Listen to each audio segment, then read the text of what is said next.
Maharaj, you can sing Madhurashtakam? Madhurashtakam, yes. Because these songs we don't know actually. I don't know. Which one? Madhurashtakam? You sing generally, it's all new to me. Yes, that's good. The learning new is good. Adaram Madhuram. Because your pronunciation is perfect. Bengali. This is Bengali. 69.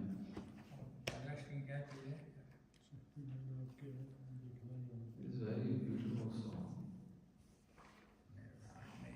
Shaish, Keva Shunailo Shamana.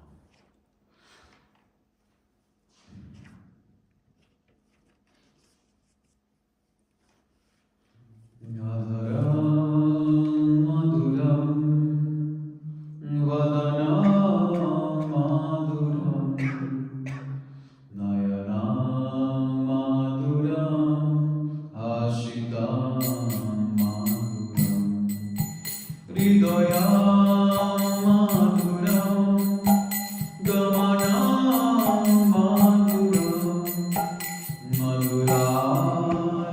Madhuradipate, Akhilam, Madhuram, Vajanam, Madhuram, Charitam, Madhuram, Vasanam, Madhuram, Valitam, Madhuram, Charitam, Madhuram, Brahmitam, Madhuram,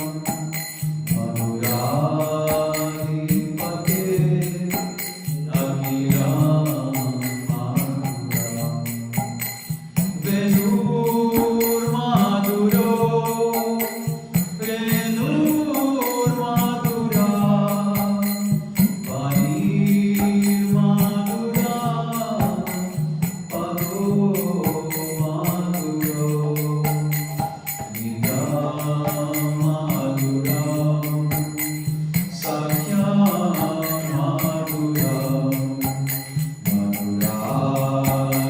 Madhuradipate, Akhilam, Madhuram, Hitam Madhuram, Hitam Madhuram, Bhukam Madhuram, Shuddham Madhuram, Drupam Madhuram, Tilakam Madhuram,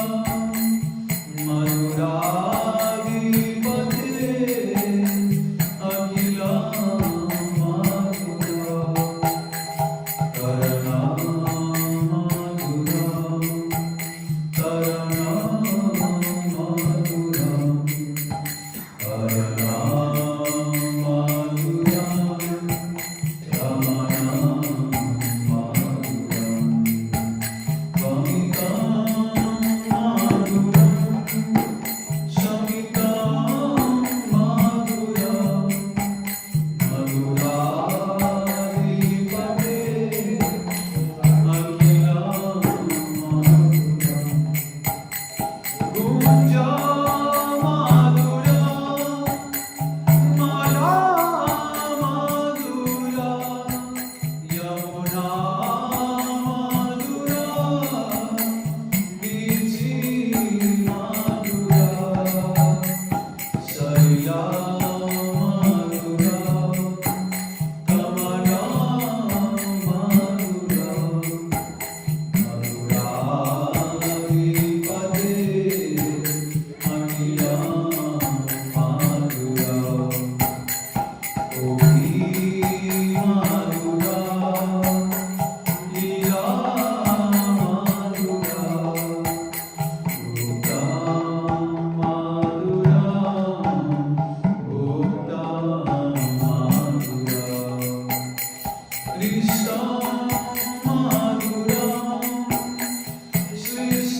Om Jnanatimirandasya Jnananjanam Shalakaya Chakshurunmilitam Yena Tasmai Sri Gurave Namaha.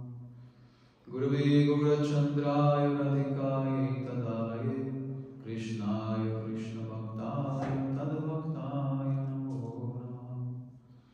Nayanam Gurum Vande Sharanyam Bhakta Bandhavam Gauramanu Purnam Radhadasyam Pradayakam Rupanugacharya Varyam Rupamanjari Prishnakam Patita Pavana Karunyam Yugacharya Narayana Vanchakalpatarvyascha Kripa Sindhubhya Evacha Patitanam Pavanebhyo Vaishnavebhyo Namo Namaha. Namo Mahavadanyaya Krishna Prema Pradayate Krishnaya Krishna Chaitanya Namni Gora Twise Namaha. Shama Sundara Shikanda Shekara Indirahasan Puri Manohara Radhikara Sikamam Kripanide Swapriya Charana Kinkari Guru Tapta Kanchana Gaurangi Radhe Vrindavaneshwari Vrishabhanusute Devi Pranamami Haripriye Brindai Tulasi Devyai Priyai Keshavascha Krishna Bhakti Prade Devi Satyabhaktyai Namo Namaha. Shri Krishna Chaitanya Prabhu Nityananda Shri Advaita Gadadhara Srivastava Gaura Bhaktavriya Hare Krishna Krishna Krishna Hare Hare Hare Ram Ram Ram Hare Hare. Before I begin offering my most humble obeisances to the dust of the lotus feet of Paramaradhitama Sri Gurupada Padma Nitarila Pravishta Om Vishnu Pada Shtotra Sadhya Srimad Shri Bhaktivedanta Narayana Goswami Maharaj Shri Gurudeva. And to Nitarila Pravishta Om Vishnu Pada Shtotra Sadhya Srimad Shri Bhaktivedanta Puri Goswami Maharaj. And to Nitarila Pravishta Om Vishnu Pada Shtotra Sadhya Shri Srimad Shri Bhakti Sadhaka Muni Goswami Maharaj.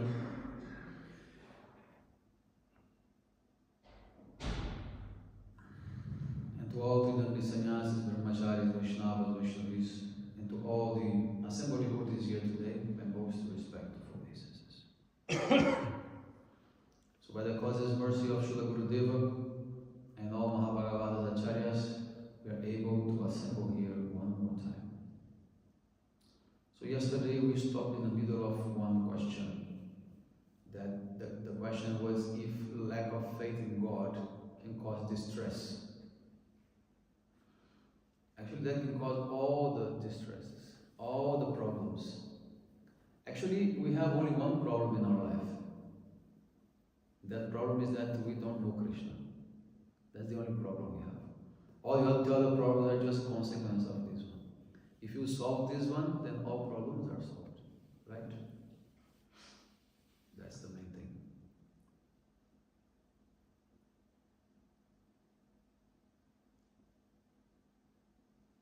So we discussed about protection and surrender yesterday, how we should give everything in service. Also I explained about how chanting of the pure name, it's what is going to give you bhakti. So no matter if you are a grihastha or a sannyasi or a brahmachari, whatever, if you're chanting pure name, you're going to get bhakti. So bhakti is not bound by ashram. Bhakti is not bound by ashram. Many people will not take sannyas, but they have great devotion.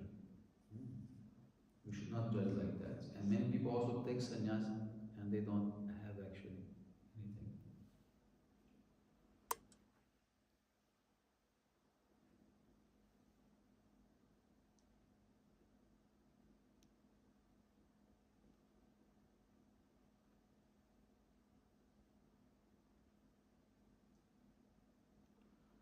So next question is, why is that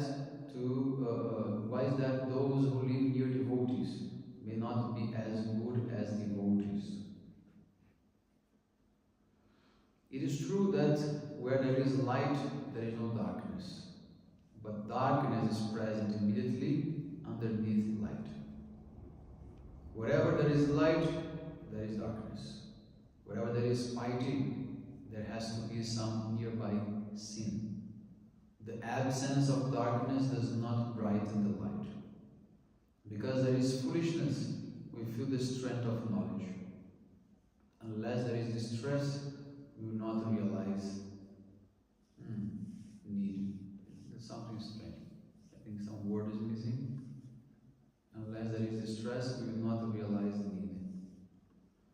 Anyhow, I don't know even if the question was answered, but anyhow, maybe I did not understand. But somehow he's saying that, yes, sometimes people, they live together with devotees. They are not devotees. And they might not be as good as devotees. Because no one can be as good as the devotees. Nobody else. There is one verse in Bhagavatam. Yasastir bhakti bhagavatiya kinchana. You know this verse. I have it here. This verse is very important.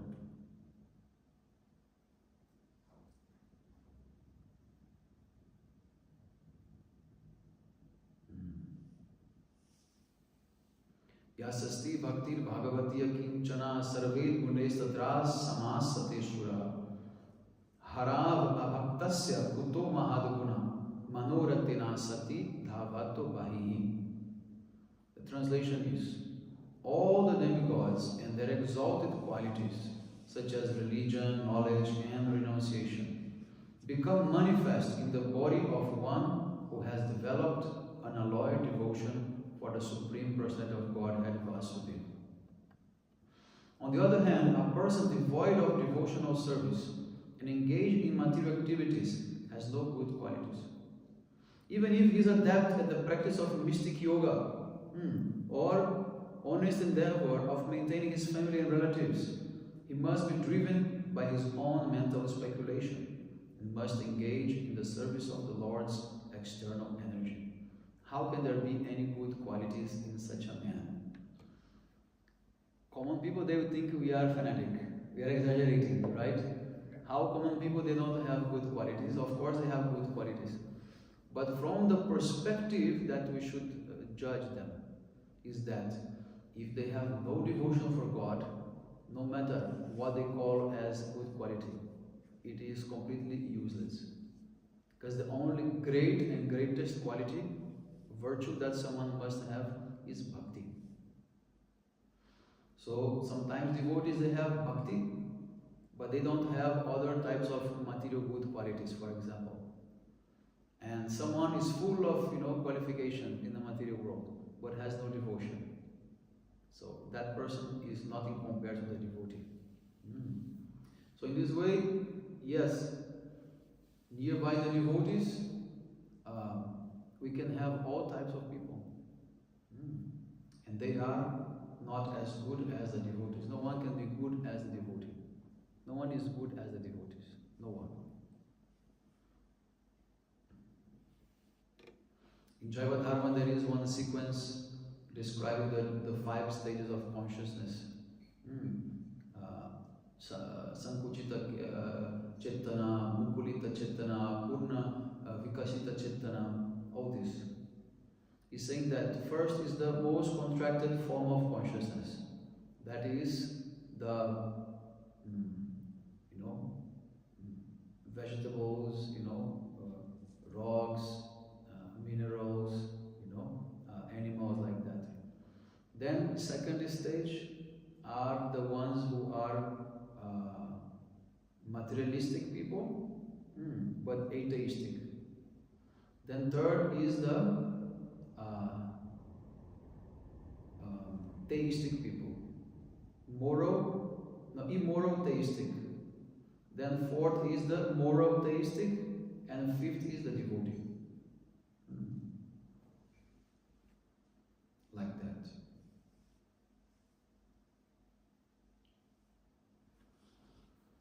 Then fourth question, what is illusion? Illusion means to accept that which is not. A rope for a snake, for example.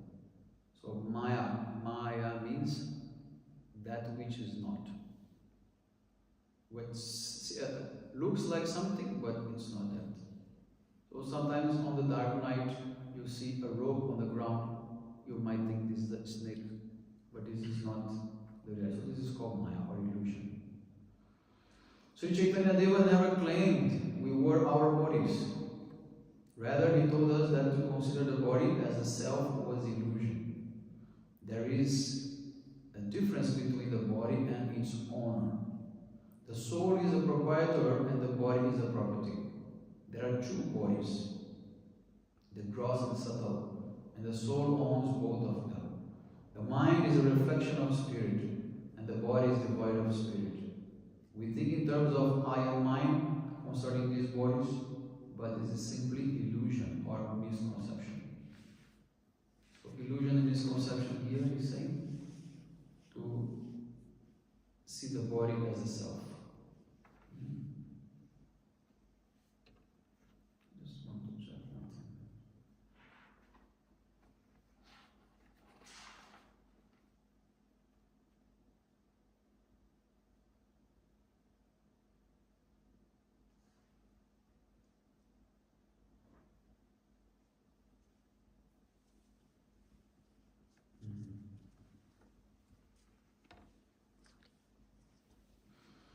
Then, fifth question. What is the difference between spirit and matter? Matter is that which is devoid of consciousness or spirit. Material objects have no initiative. They have no power to know, will, or feel. Inanimate objects cannot respond to anything, but a spirit can. Spirit is present within us, in animals, and proportionately less in plants. So these again giving the different levels of consciousness. The difference between matter and spirit basically is that matter has no consciousness and spirit has consciousness. Matter cannot multiply by itself, be self-created. They cannot do. Only spirit can.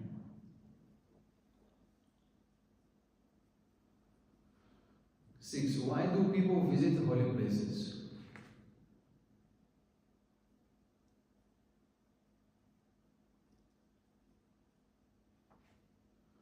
The places where the Lord and His devotees perform pastimes are called tirtha, holy places. Pious people travel to holy places to associate with devotees and to serve them, thereby serving the Supreme Lord.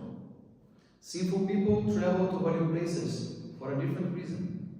They want to accumulate mundane fame and temporarily wash off their sins. They make their journey but maintain their sinful propensities. Yeah, that's true. If the materialistic person, even so-called devotees, they also go to Kumbh Mela, for example. Recently we had Kumbh Mela.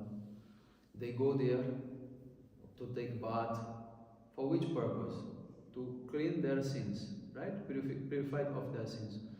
But the tendency to commit sins is not be able to clean by taking bath in Ganga.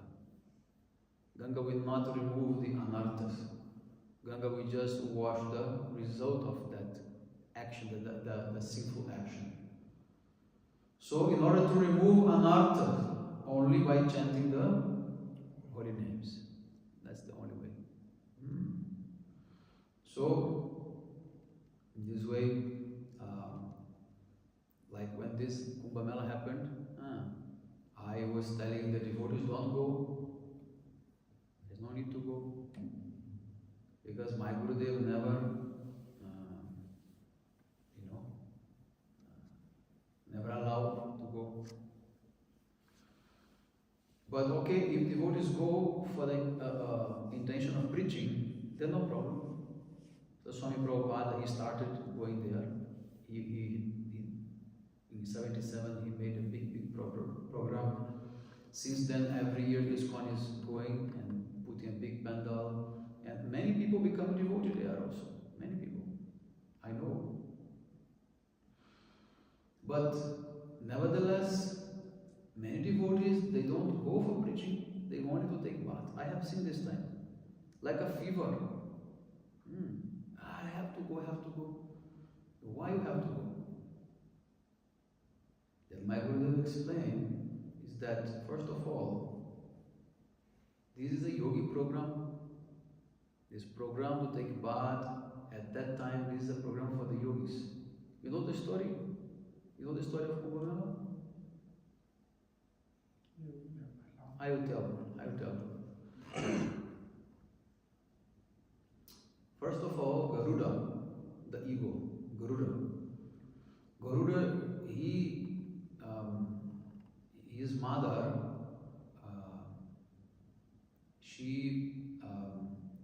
what was her name? Kradu and I forgot Garuda's mother's name, no problem. So once Garuda's mother and another lady called Kradu, they came into a dispute. Garuda mother told that the sun is being conducted by white horses. What's her name? Her name is almost here.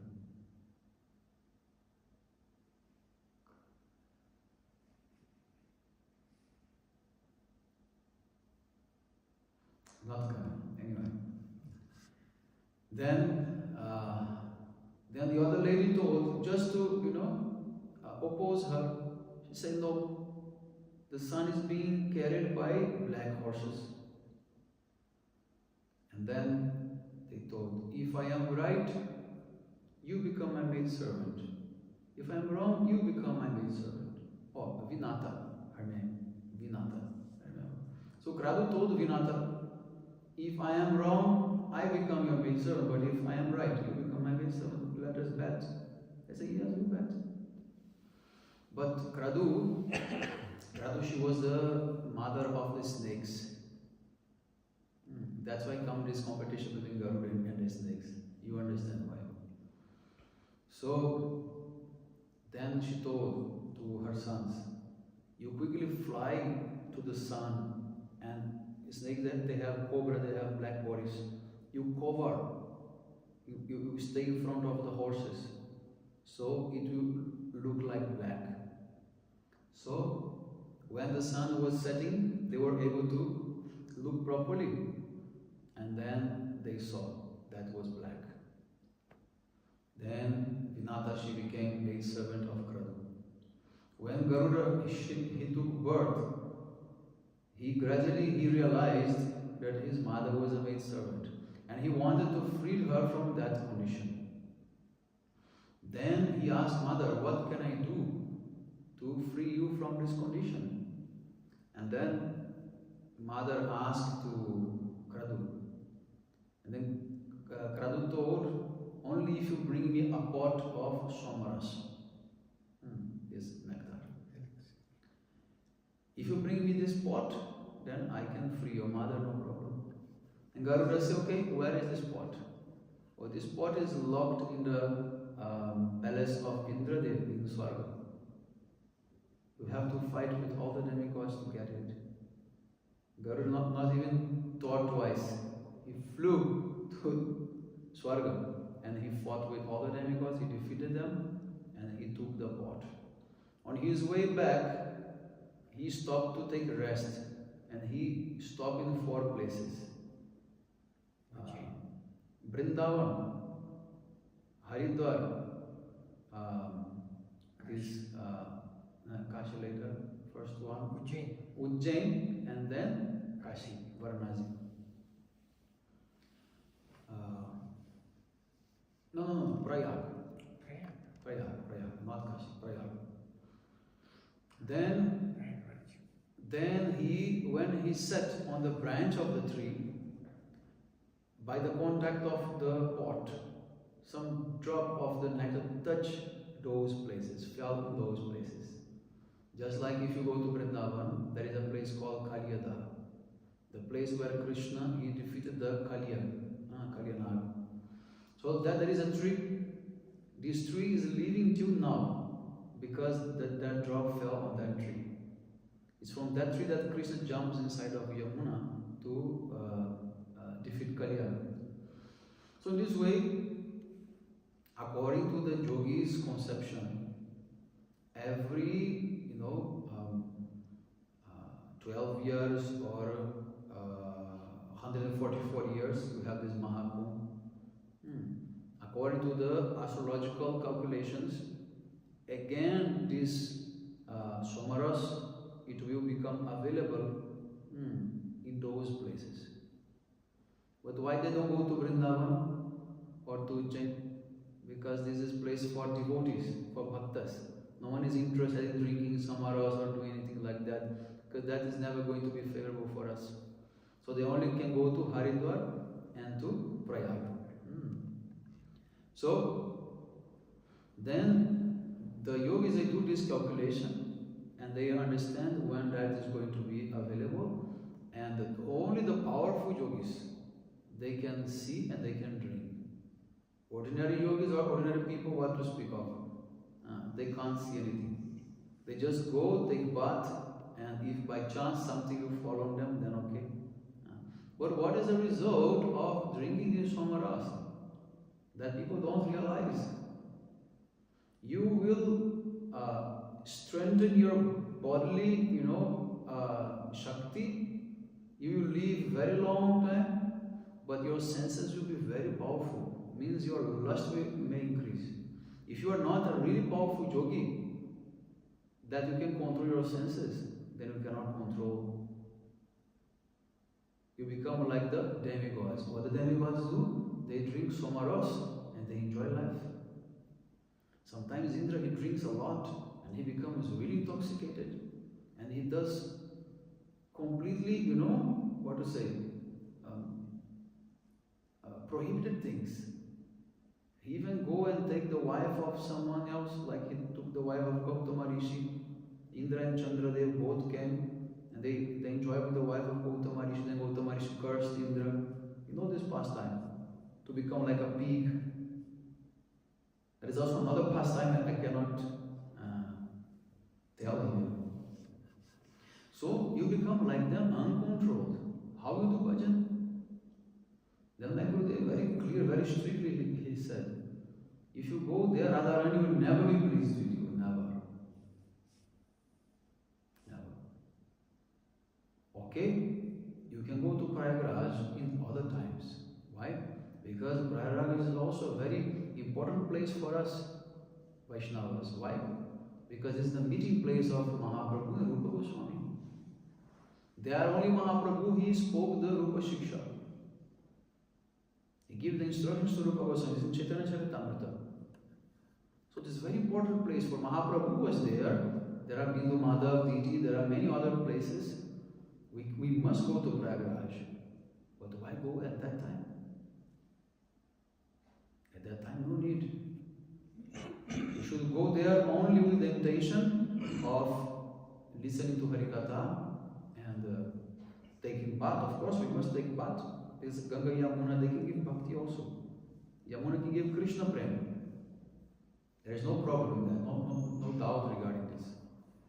But then, why you have to go when the yogis are doing their program, is crowded? How many people died there? Hundreds of people died. So why are you going at that time? I have to take bath because it's auspicious. No. It will only give you punya and no sukriti, and only punya will give and materialistic thoughts will be there. There is no need to go. No need to go. We should be very careful with what we want and how we are, actually. We see many Gauriya devotees. Many, my God brothers, many Gauriya devotees, they went there eager to take a bath because I say, don't go. No, Radharani, she can become very angry. You have to be one pointed to your Ishtadeva. My Gurudeva said that. You know the story of that Babaji who was doing bhajan in Radhakunda? Every day he was meditating in Krishna's Nitya Lila. And then one day, another devotee came to him and said, "Oh, I am going to Dwaraka. If you come with me, I will pay you all your expenses." And he thought, "Oh, okay, I have never been to Dwaraka, maybe it's a good opportunity, so I will go to Dwaraka." So he went to Dwaraka with his friend. And once in Dwaraka, you have to take the burning stamp of the chakra. It's like a tradition. Before they used to do, nowadays not for everyone. But you burn your skin with the chakra. Then he went there, he enjoyed everything. Then when he came back to Radhakund, then what happened? He was trying to meditate again, early morning, but no meditation coming, no pastime coming, nothing. For 1 week he was like distressed by this. And finally he decided to go to another Babaji who was doing bhajan and ask him, "Oh, what is going on?"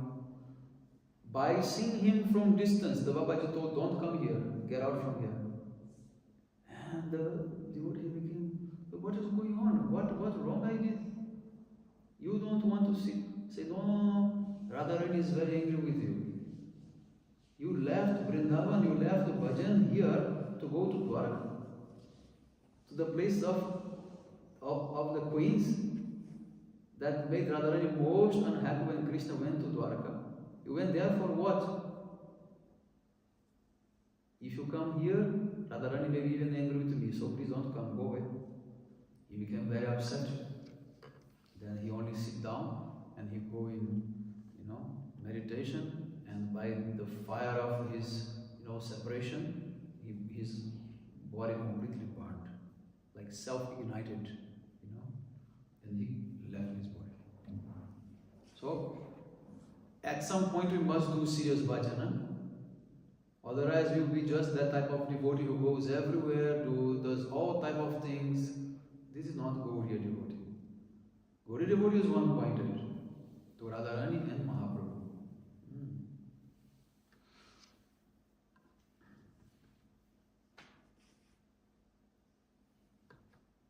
So, come back to the question, why do people visit the holy places?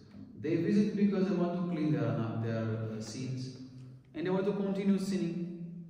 They don't want to actually stop, because to really stop that, only if you chant the holy names. Then you have no more condition for committing sins again. Krishna's exalted devotees also enact the pastime of traveling to the holy places, but they do so to transform these ordinary places into sacred tirthas and to purify the contamination accumulated in such places. This is also very important. Ganga is purifying everyone, so Ganga is taking the sins of everyone. But who will purify Ganga? Only if the pure devotee takes bath, or if Krishna or any parikar takes bath, then Ganga can purify Yamuna, otherwise not. At some point, Ganga, she also cannot purify anymore. If she's overloaded by sins, just like a dirty water cannot clean anymore your hands. It became dirty. It needs to be cleaned. So time to time, it happens like that. Like for example, Nityananda Prabhu, he was traveling all over India to all the holy places to purify it. Baladev Prabhu also, during Kurukshetra war, he was not in the war, he was also traveling all over India to all the holy places to purify it. So they have to do this maintenance. Therefore, the pure devotees, they must also travel to all these places.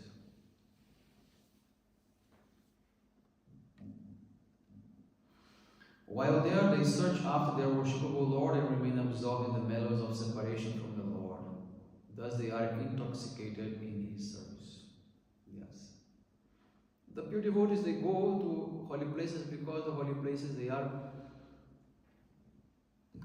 giving stimulus to their bhava. When they see the pastime places, that will bring them automatically stimulus for remembering those pastimes, then going into internal consciousness, then meditating fully in those pastimes, serving those pastimes.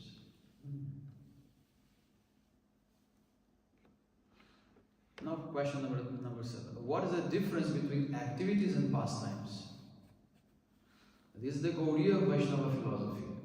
The difference between karma and lila is that karma is performed with the material senses and lila is performed with the service-inclined spiritual senses. Karma lives in the material world and is based on the gross and subtle designations. It is temporary. Lila, however, is eternal. The conditioned souls enjoy and suffer the threefold miseries through karma. Lila is the fully independent Supreme Personality of Godhead's enactment of blissful pastimes executed by His own sweet will. So Lila is, there are many definitions of Lilas. Many acharyas, they gave different definitions. But one definition is that Lila is that activity that the Lord enacts or executes with the limit of human capacity. Yes. But there are also many different interpretations. And especially, Lila is one quality that we see in God that other religions, they don't see. They don't see Lila, they don't see Rasa. Only Vaishnavism has Lila and Rasa. Other religions, they have no idea of what is Lila and Rasa. So Lila is whatever Bhagavan does. That's a simple definition. Whatever he does, this is Lila. Whatever others will do, this is called karma or kriya, activities. Lila lives in Vaikuntha or Golok, which is situated beyond the 14 worlds, the Viraja river and Brahmalok. Even though Lila manifests in this world by the desire of the Lord's internal potency, it is neither under the control of material nature nor influenced by matter. Rather, it is inconceivable and transcendental by nature. So Lila is transcendental, Lila is inconceivable for the material mind. Only Bhagavan can understand his Leelas, not everyone.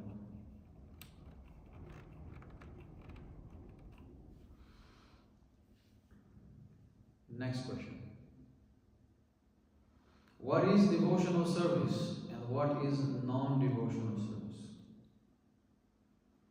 To retain sensual knowledge is called non-devotional service. Non-devotional service flows through 3 channels: sense gratification, fruitive activities, and the cultivation of impersonal knowledge. To work for our own benefit and for the benefit of others is called karma. To neither work for our own benefit nor for the benefit of others is called jnana. Pleasing the senses of Sri Hari, the transcendental absolute truth, by renouncing both the cultivation of sensual knowledge and impersonal knowledge is called bhakti. Bhakti does not begin until we are liberated from the hands of both material enjoyment and liberation.